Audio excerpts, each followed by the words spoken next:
All right, so exercise 6, part 2. Obviously, just to recap from last time, we essentially just set up our drawings and went through the workflow between Rhino, Illustrator, and Photoshop. So I definitely want to continue that today, and definitely want to do a section slash, elevational view. I want to show just a lot of the things that we can not only do with Photoshop, but of course a little bit with the Wacom tablet as well, which is what I'm of course on today. But in my case, let's make this a little bit larger. It does go into like a widescreen mode for this recording because of that Wacom screen, but I do actually kind of enjoy it. In my case, I could use the Wacom right now, right? So again, the potential here is clearly I can still draw in these programs, right? But you'll notice with my other hand, I'm still on the keyboard, using my hotkeys and everything in between. But there is just something kind of intuitively nice about being able to use a pen again, but it does take some getting used to. One thing I would say is though, use this resource while you have it for free, right? Because let's face it, you probably won't run into this technology again until honestly either your master's or your professional careers, right? And depending on where you go or what avenue you want to take this. But in our case, just like I did before, I want to complete this drawing, right? So for instance, I want something a little bit more to work with. I may want some hatching. I may want to, of course, delete some lines that I don't need. For instance, kind of all these. And maybe I just want grid lines at the bottom. So I really want to complete the drawing first. So in my case, I'm going to extend, use some of my two-dimensional skills. Boop. And of course, extend that. That way we kind of have, a solid section ground and pieces like that. This is also where I'd probably start to discover, oh yeah, I'm cutting through certain elements or certain pieces. Keep in mind, mine is the tutorial version, so it seems to be actually missing quite a bit. In fact, I should probably cut that again, or at least that one's looking better. You know what, let's use that one for today. It's got some errors, but that's okay. Get out of here. Yeah, let's use this one for today. However, I basically want to finish the drawing here. Actually, I probably need that. Get some of those lines in. Actually, it looks like it's kind of cut wrong too, now that I look at it. It doesn't have the layers in there. That's okay. Whoa, what happened to my lines? Sorry. We'll use this one for today. Because I forgot, we're just kind of showing the technology as well. But yes, you'd want to complete the drawing, and you don't necessarily want to sit here and draw stairs, but if you had to fix something, right? So for instance, of course, the pochette first. So we'll hatch it. We'll spell hatch correctly.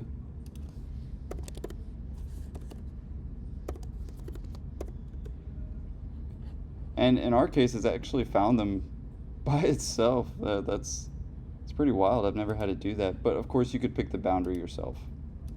Right. In my case, I kind of want to do that again. How to do that?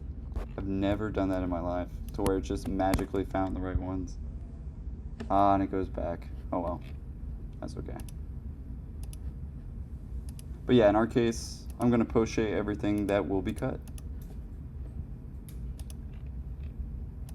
But again, the main idea here is, of course, to do the drawing where drawing is actually easier. And arguably, drawing accurately is far superior in Rhino than it is Illustrator or Photoshop for that matter. So let's say I was cutting through those. I don't know if I'm actually cutting through those, but for the sake of tutorial today, we'll cut through those. Say we'll cut through this one. Maybe not all of it. No! There goes all that. I want to try that again, actually. How to do that?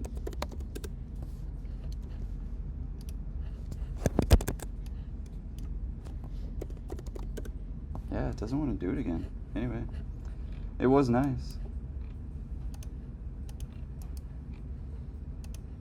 Anyway, it's not the most heightening part or exciting, I will admit that. But absolutely necessary.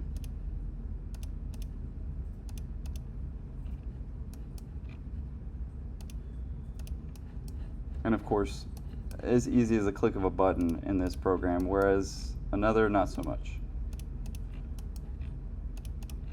So really, step one, finish the drawing, right? And realistically, I should have probably did this before the tutorial today, but that's okay.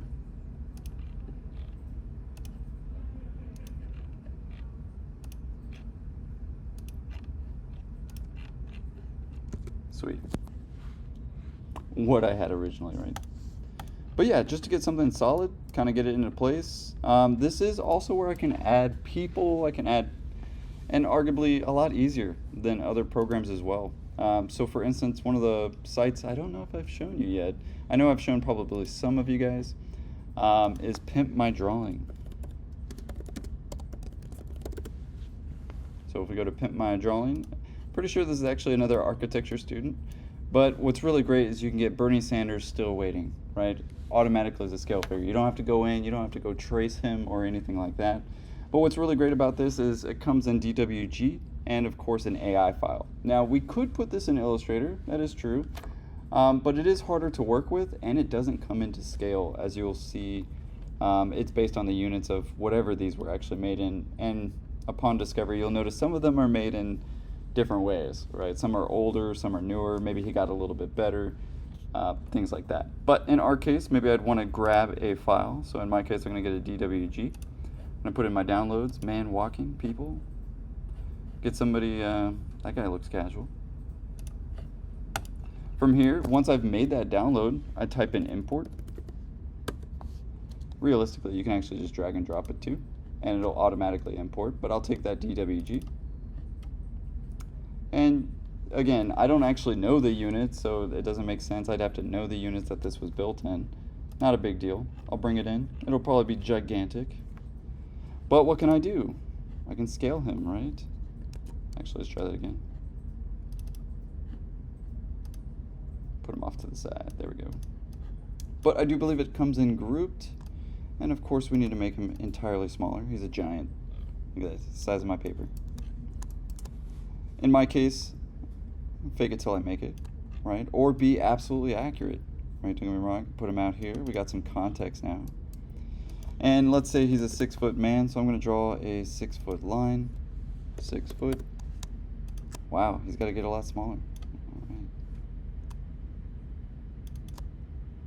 And short king, all right.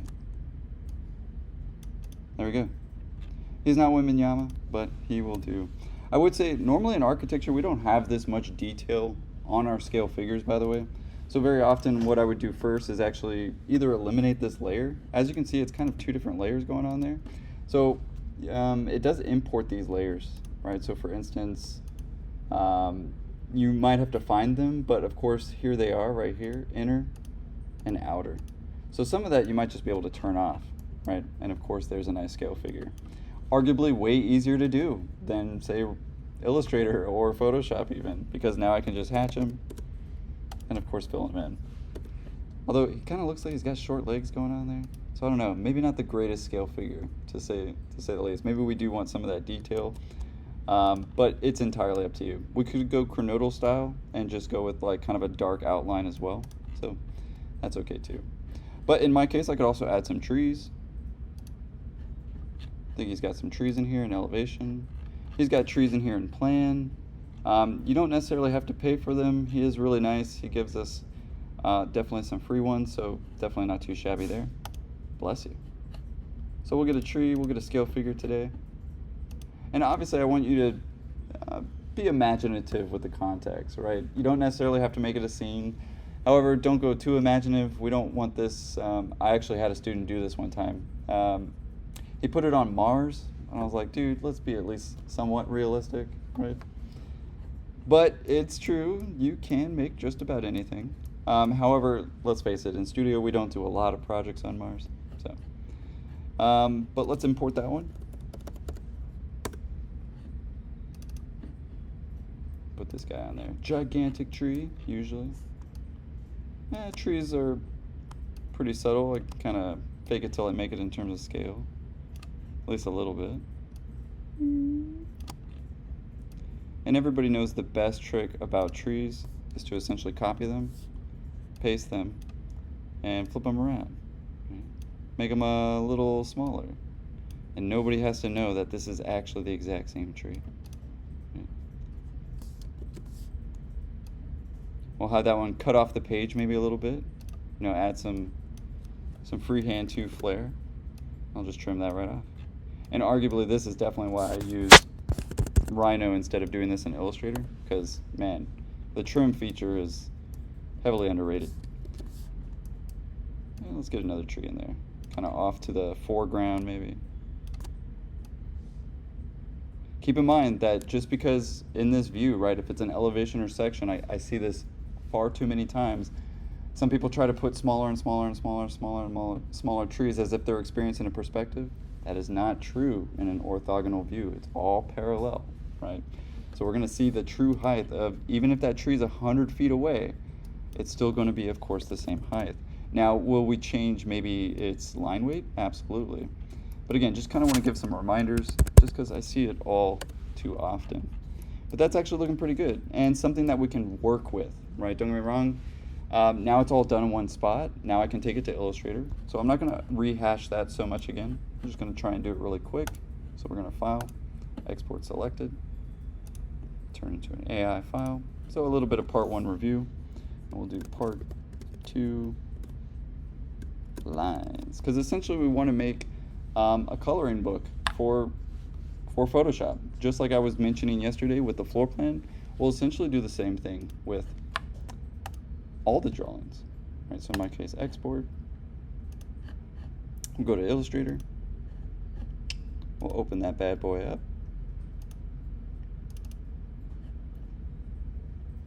Now this is where I quote unquote want to do the scaling, right? Now we've actually already done that too in Rhino.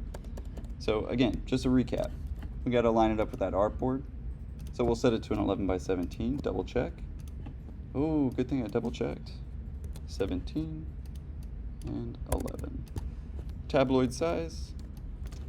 Then we'll go ahead and add those lines. Now it's probably way off the page, and this is another good thing to actually talk about that, bless you, maybe I haven't addressed yet. Well, if you export something way over here, this is the 0 point for Illustrator. So keep that in mind. If you notice your 0 point is about right here in the middle of the page, if you will, and if it's way over there, it's not going to show up. Right? Some of us know this all too well and have maybe even spent 30 minutes looking for it. So I do want to save you that time. Now, truth be told, I didn't do that one on purpose, but check this out. We'll take a copy of it. We'll put it closer to that board. And now when we export it, we could also move the C-plane, but sometimes that's detrimental. Let's replace that one, export, and of course minimize. Now in my case, let's go ahead and file and open that again. It won't let me open it again because technically I have it open and I just replaced it. So don't save, file, open, and of course try that again. And if we zoom out, voila, there it is. Okay. So again, do keep in mind, we have those kinds of issues. Let me try that again, document setup, edit artboards, and of course it defaulted to that 36. I use a lot of 36 by 24. Let's face it, we all do, especially in graphics. For finals, sweet. Take this piece.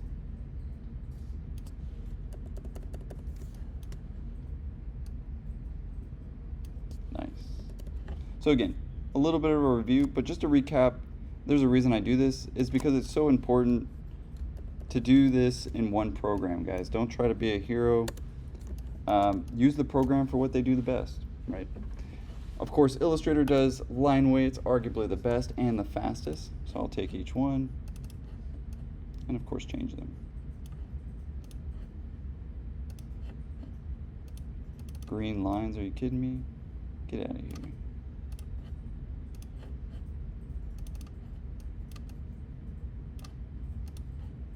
Again, just changing the line weights, the necessary evils of architecture.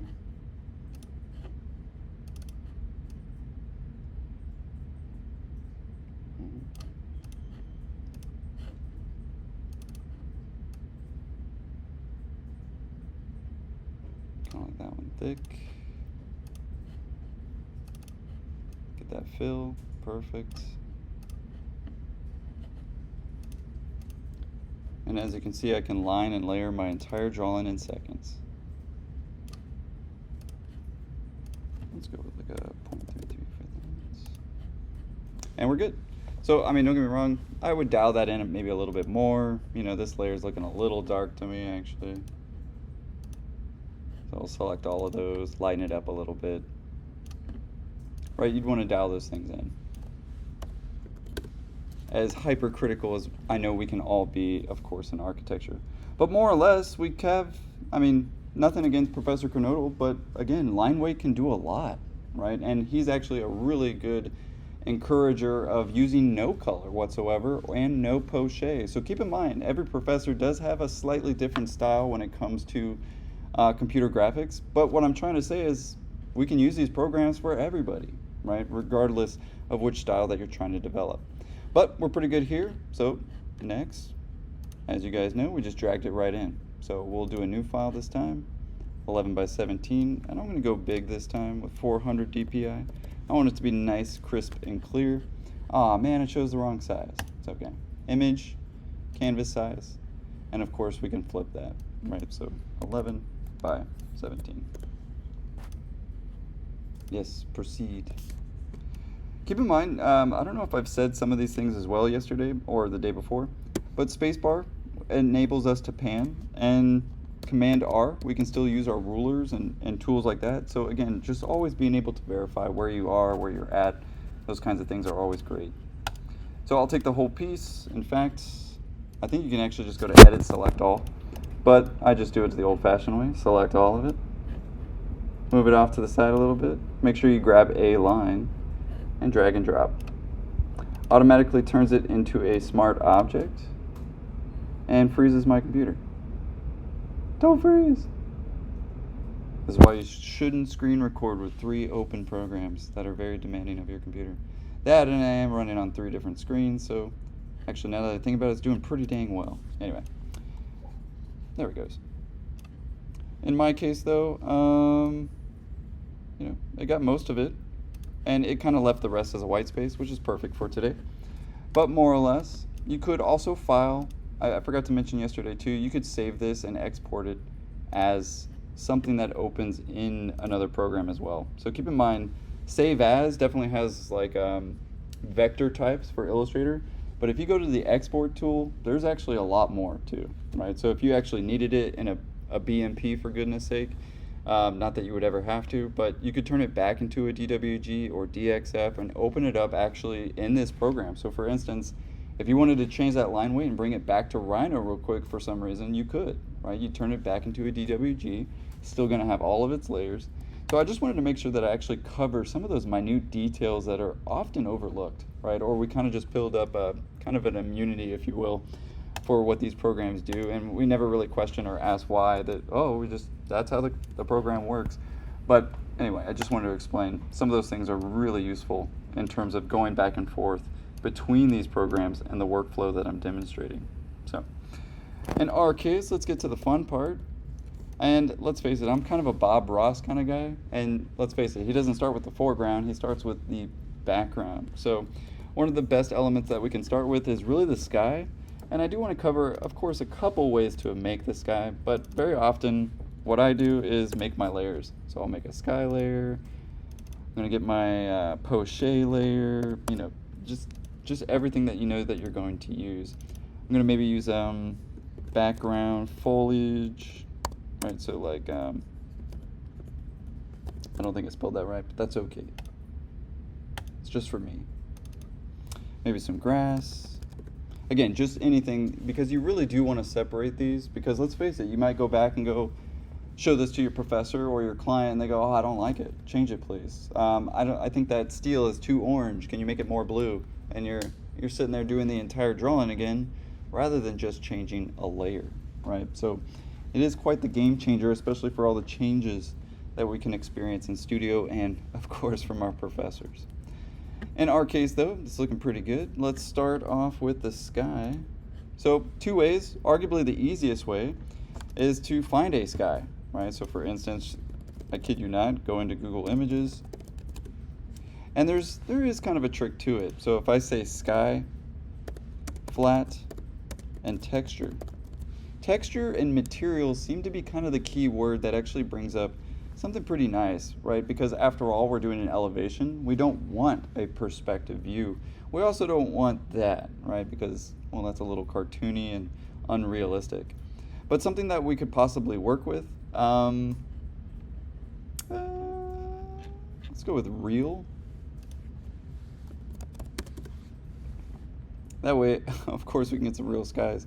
And actually, that one's looking fantastic. It's got like a little sunset in there, but we do want something reasonably flat, and maybe not too detailed. Don't get me wrong, the potential with some of these long ones are I can pick a spot, right, that I want to use with it. Or some of these actually have foliage involved, right, to where I can use maybe some of that actually as my background. Some are a little bit softer. So keep in mind what you actually want to do, right? So for instance, if I was doing a morning scene, well, I definitely wouldn't get noon clouds, right? I'd want to actually match the rest of my components to give off that setting, that environment, right? I mean, don't get me wrong, I'll show you an even cooler tool next week when we start talking about a little bit of the AI tools. But I do want to show you off manually first, just how we do it old school, and arguably is still the fastest and most effective way, right? Especially when learning. But in my case, this one looks pretty good, so I'll right click. I can open that image in a new tab, and very often I take and save this image. Now, if you have a Mac, usually you can just drag and drop things and they come in. If you're on the right tool, let's try that again. Maybe not. There it goes. All right, super little tiny image. But let's use it. And in my case, it came right in onto the sky because I had the sky layer enabled. Now, if I want to put it in the back, of course, you'll notice in our layers, just like any other program, we have to kind of put it in the back, right? Quite literally, right? And in my case, perfect, actually, for what we need. Relatively flat, a little bit of clouds, and of course, kind of brightening up towards the horizon like a natural image would. So I'll get that and at least line it up with something, right? In my case, I'll just use the ground line. And I probably should have made a stronger ground line, and probably should have made my trees touch the ground like I did this one, but again, for the sake of tutorial. Now the next thing that I could do is manipulate it, right? So I can do Command T for transform, right? So you'll notice when you click on one of these layers, if you do Command T for transform, or if you go to Edit, Transform, right, we can actually change, warp, scale, rotate, skew, distort, do all kinds of things to this. However, you can also do that manually by holding certain keys like Alt, right? We can do things center justified. If I hold Command or Control on Windows, I can actually change the perspective of this image as well. Not really noticeable, really, on a sky image since it's so flat, but definitely useful, especially when we start to talk about perspective next time. However, that is a very deep sky, and as you can see, it's making my architecture actually appear a little transparent, right? Obviously not the effect that we want, so two things can happen. I can either mask this away, but I don't want to scare you too much away from the tools.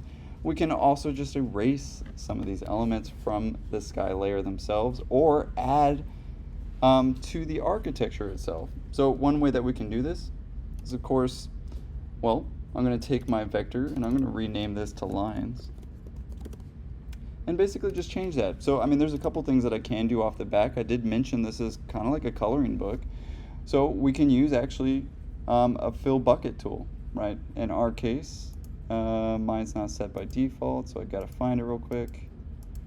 You'll notice if you right click on these elements, they have multiple tools inside them.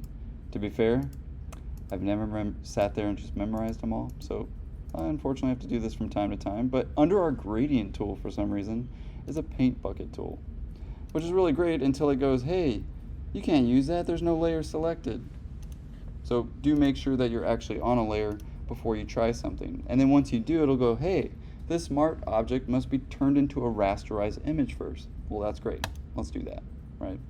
But in my case, now I can fill bucket tool this all day long. However, keep in mind that it is kind of set to this layer, right? I don't want to necessarily change my lines, right? Because, well, if I'm trying to lighten up that, it's going to lighten up everything, and I don't necessarily want that. So in my case, fill bucket tool might not be honestly the strongest way to do it. I would say it's probably the quickest, but I could add another layer, right? And essentially use those lines to, you know, to fill them in. So we can use the fill bucket tool. There's also another tool. It's called the magic wand tool right here. So if I right click or just press W, I can actually go to my lines layer and select these lines relatively easily, right? Since they're all closed, I can essentially click all these. Everything in that circular plane, if you will, that cylinder that I created. I don't think that one's involved, but we'll use it for today. And I can simply just fill in that color, right? Again, another fill bucket tool, and essentially fill that in as well. That way I could do it actually on my own layer, on my own layer. There we go, right? And put it all on the piece that I actually want, right? That way I don't have to change up my lines just because I'm using them as a tool instead of tracing it, right? However, we can also trace it too. But keep in mind, I'm just trying to actually show how we can use some of these tools. In my case, to deselect something, you'll notice that I do Command D or Control D if you're on Windows to deselect something. So no more running ants. But as you guys know, I need to get rid of some of the sky elements. So I'm just going to go with the easiest way and actually delete the sky from the parts that I don't need. I think that's probably one of the more intuitive ways of learning this, right? So for instance, I don't need the sky there, I don't need the sky there, here, there, and really anywhere inside there, but I can't just use that one, right? I know I don't want this guy there, or there, or there, there, or there. Right? End up saying there a lot.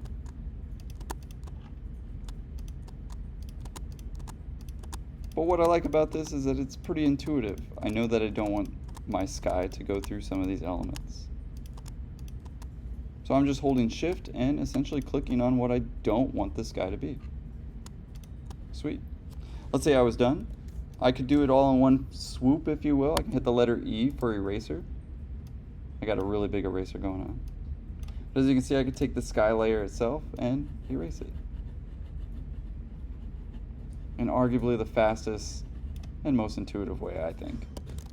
To be fair, we could also add a white box, right, too. That way, if I did want to later, so for instance now, if I move my sky, look what happens. Oh man, it's actually imprinted on the sky. And to be fair, there's no real way to get that sky back, right, without maybe phony baloney AI kind of filling in the blanks, if you will. So again, that's option one. The second option is, of course, what is kind of cool about this is I'll turn off all my lines. I can use my magic wand tool. I can actually essentially get that all back, right? So I don't necessarily have to trace it entirely again.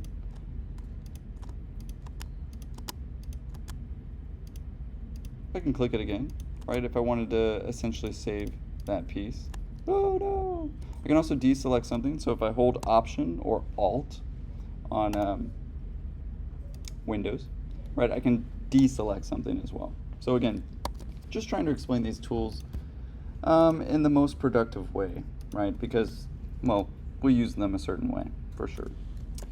In my case, let's get the rest of those sky elements that I don't need. So again, I'd go back to my lines, W, and basically reselect those, right? This time I'll actually get the structure, maybe some missing pieces. Oh yeah, and I think I do actually see the sky through that element, right? So it should, of course, start to tell you something about the architecture as well. Should be revealing, right, to say the very least. Would you see some of the sky actually come through it? And you may have to fake it till you make it. We'll use the eraser tool on that one. Oh, don't erase your lines though. Make sure you erase the right element. And it looks like it got some, but not the others. That's okay.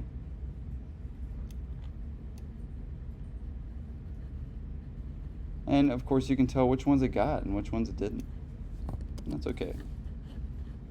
Again, back to my lines to trace. And we'll use this one. Oh man, what's going on there? Oh, we got a couple lines going on, that's why. deselect. And, ooh, all right, so the tolerance is pretty high. So the way that this tolerance works also is the higher the number, the more pixels it'll grab. The lower the number, the less pixels it'll grab, basically next to whatever color that you're essentially picking. So in my case, 12 is usually pretty good because it kind of gets within the lines. But if you notice it's catching too much, maybe I lower the number. So for instance, I lower that number and it catches a little bit less. Well, in my case, still catches it all. But sometimes it works, sometimes it don't. Ah, okay. So it's almost hyper specifically getting on some of those lines. They look close, but they're not close. So what do I do? Well, I could just trace it too. I do have these lines already here. I could add shift and really apply that to all of it. So don't get me wrong, at the end of the day, I would say this is probably the most manual way of doing it. But especially since we have straight elements, I think it's okay. Now, if you notice you accidentally deselected, go back, try again. What is nice now is that edit undo is now applied to selections, which was not always the case. We're spoiled, to say the least.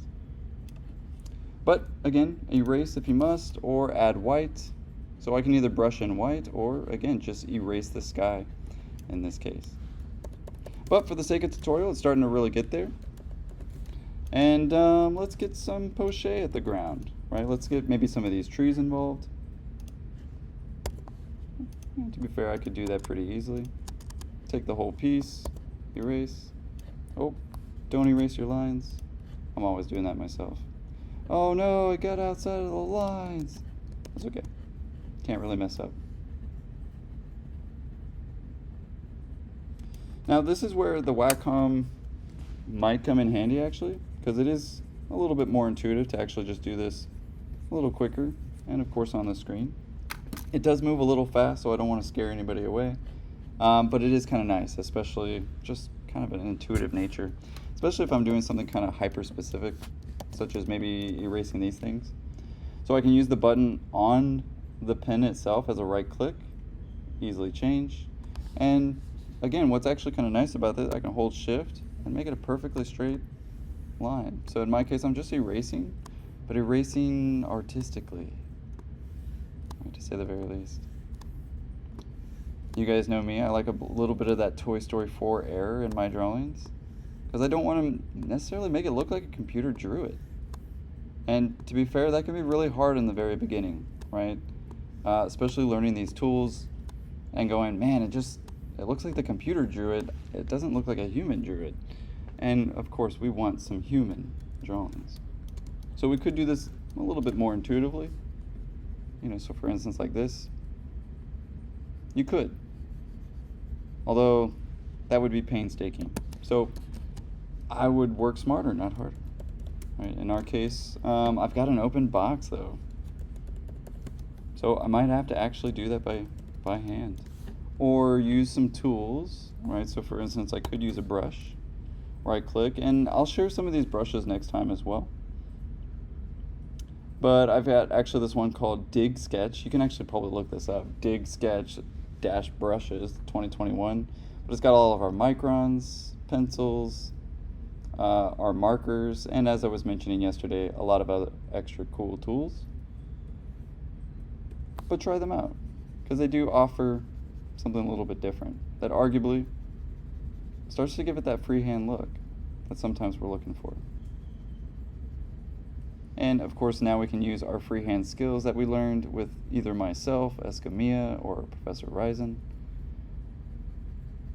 And we don't just have to forget about them. We can of course apply them now to a digital technology. But arguably, man, that would have taken me a lot longer to do by hand, to scan it in, to put it on, which is normally what we had to do back in the day, right? I mean, so again, what's nice is I can easily combine freehand drawing with now computer drawing and really entice my clients and my studio professors.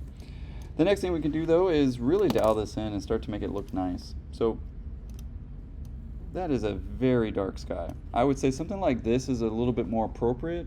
you'll notice that the architecture actually stands out more because of it. And keep in mind, we're not scene builders, but we do build for these scenes, and scenes and context often do help us get our point across, or to actually have the person understand where this building's located or the experience that we're trying to grasp at them. So keep in mind, we want to heighten the architecture, not necessarily the scene, right?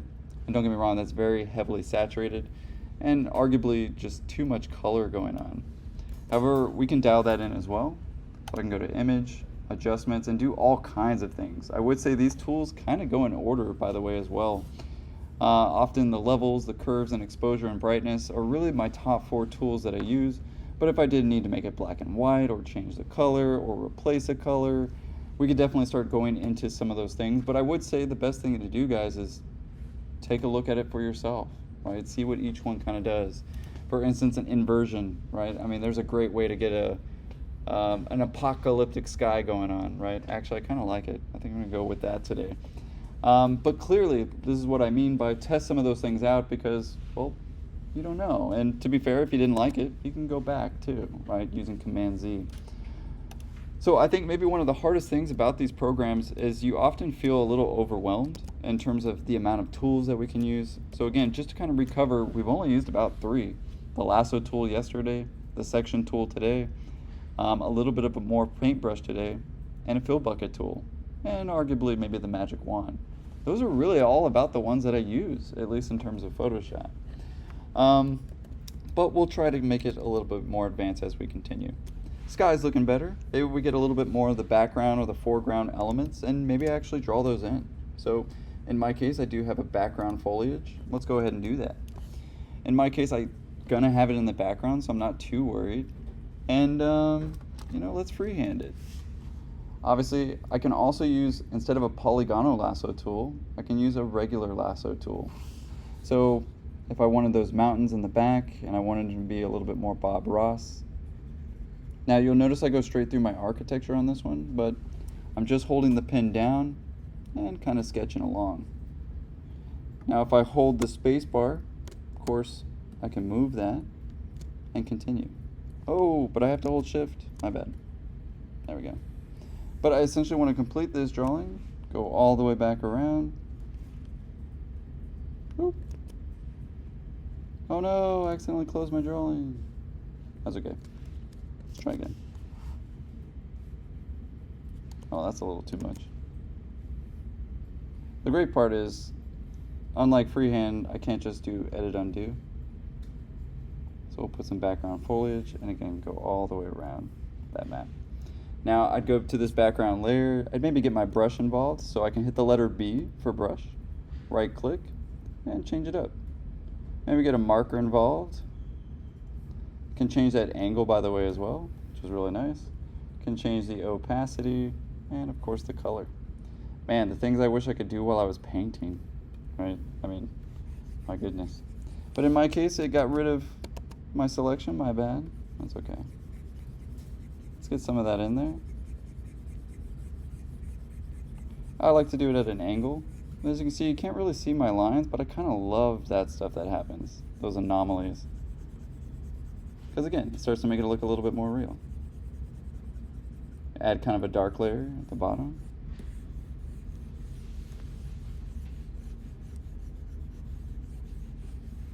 Maybe even a tertiary layer, why not?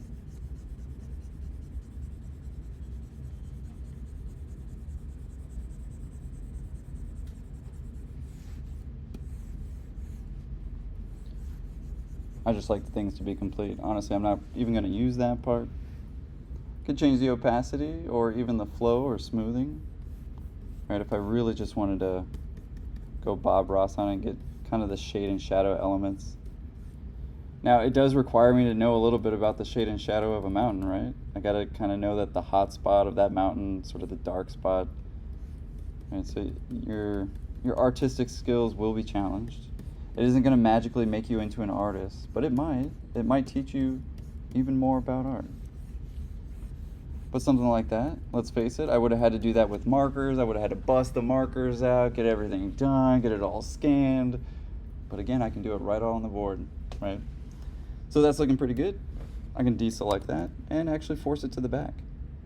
Right, so I'm not going to put it behind my sky, but in my case, I can definitely give it some transparency. And again, I want the architecture to be noticed first. So I'm going to blend it in just right. In fact, I didn't realize this projector was that bad. It totally looks different on my screen in terms of color, so I do apologize for that.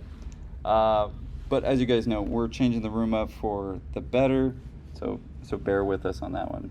However, you can see I don't need some of this stuff in my architecture. So again, I can either put this above it, especially if I had white boxes, or I can simply erase it. So eraser tool, and I can do the exact same thing.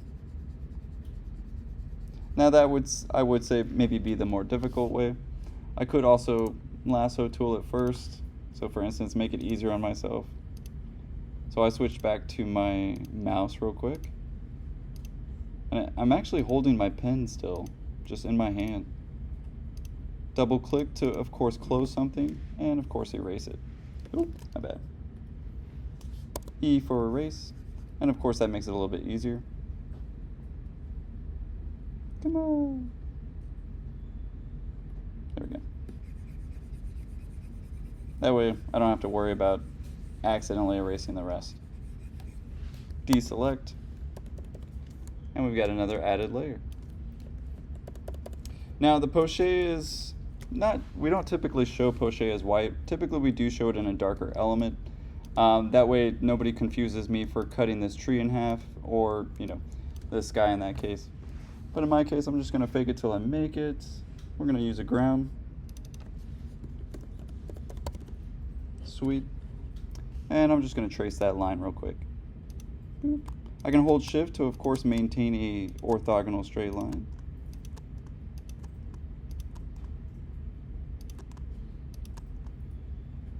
Sweet, sweet. Of course, complete it on the outside. And again, you can actually double click in order to keep those. Now we got the ground. Let's go with something a little bit more ground-like. Something a little darker.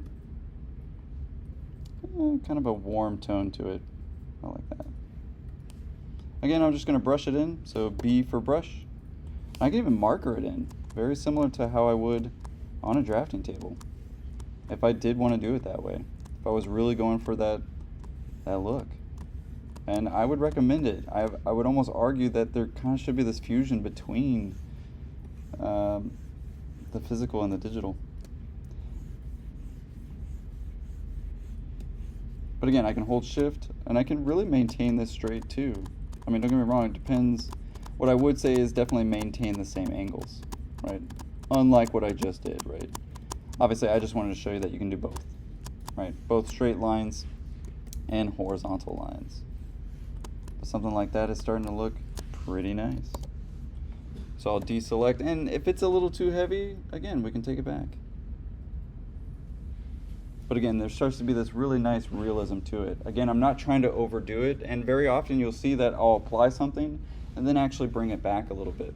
Some of you may have noticed also in your previous assignments that it's always going to print out a little bit darker, right, for some reason. So very often I make my drawings actually quite lighter to kind of offset that, right, to make it, of course, maybe a little bit closer to what I want, which is somewhere in between those. Let's see, we are already at 10:10. I want to make sure I cover the basics. Selection, some trees.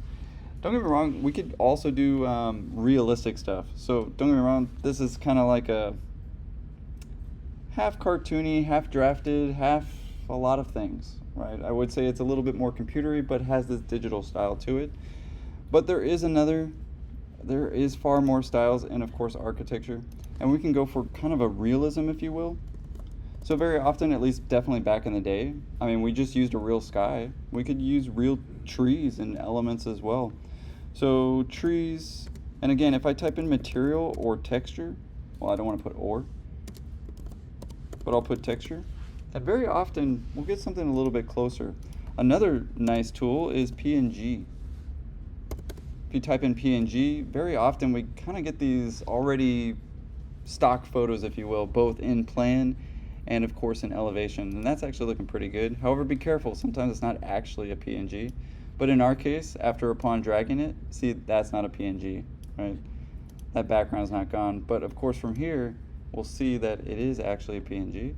We'll take that over, press OK, we'll do Command T, transform it, and we got a tree. So don't get me wrong, you don't necessarily want both. I'm really just showing that we can go for a hyper realism as well. I'll hit enter and I'll basically draw that back. So I can still have this kind of real tree foliage, but again, now it's entirely competing with my architecture, at least visually. So I may even want to dial that back a little bit more. But for instance, again, what's kind of nice is I can move that, I can change it, but again, I want to stress that you probably shouldn't put both together. But for the sake of tutorial, definitely something that we can actually do. We can do that with scale figures, cars, just about anything. However, it's looking pretty barren actually at the moment, so I kind of want to brush in some grass to kind of end it on a nice note. I mean, even though it looks like a desolate, abandoned wasteland, you know, maybe it's got some nice tall grass and things like this. Now I can either just draw that in and maybe even wood, right? I could just do the brush tool, get my pencil or a pen, right? That's a little bit of a thick pen, still a little too thick. And I can make it smaller if I must. But again, using my space bar, I can basically just draw that. And don't get me wrong, this would be maybe for my final drawing, right? That I'd get into this kind of detail. Another thing is, well, there's certain brushes, not gonna lie, that kind of do it for me. So of course I'll share these brushes with you as well. But I could do it that way as well. I don't want it necessarily in my ground. So again, I use my selection tools, my lasso. Maybe I want it over here. I'm not gonna really draw a lot of grass over there. So just want it kind of around the scale figure and of course kind of hide these imperfections with the trees. So fake it till I make it, and just need a selection box that I can draw in without drawing into my line. So what I mean by that is, well, now when I brush tool it on the right layer, right, I've got layer 3 going, be careful. But now I can add for some grass pretty nicely. I can change the size of that grass in certain areas. I will say this is a little less intuitive than just drawing it. But it is actually going to go to the angle of my pen as well. You'll notice if you rotate it, like right now, my cursor is kind of changing every time I hit it. That's because I am moving my Wacom pen. But again, a really nice touch.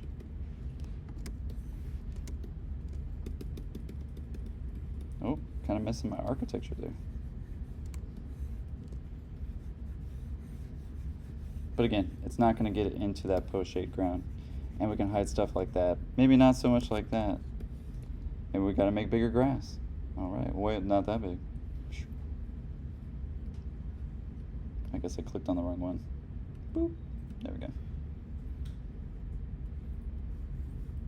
A little too big. It's got that nice Texas grass.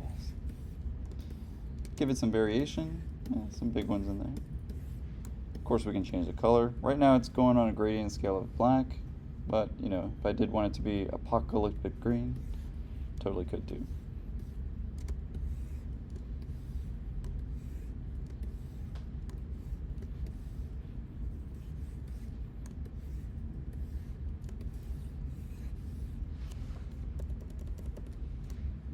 Again, a soft touch. And again, could even bring it back down, because I'm doing that all on its own layer. But again, this is just to get us started.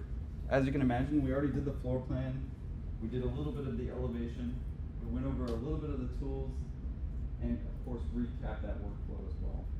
For some of this may be a review, especially if you've had myself or Graphics 3 or Graphics 4. We almost do this every semester. But it's definitely a nice start, I think, in terms of workflow, and of course seeing some of the styles that we can achieve. Now keep in mind, I don't have like one style here, I got like a lot going on. But again, for the sake of tutorial, you can kind of go really between two spectrums in architecture, cartoony and realism. Honestly, I prefer kind of right in the middle, right? It's trying to be realistic, trying to be representative, but of course in a way that's friendly and simple, like a cartoon. So anyway, just keep in mind that it's about the architecture, not the scene, but we often get very enticed by the scene. So again, make sure the level of detail that you make in the scene kind of matches the level of detail that you've drawn in the architecture. But definitely something pretty nice, and explains our relationship with this piece of architecture, this observation tower, within a very vast environment. Any questions about Photoshop, or want me to recap on some of those elements? For the most part, hopefully just a nice confidence booster, and hopefully can't wait to see what you guys draw in Photoshop. We'll end it there for today.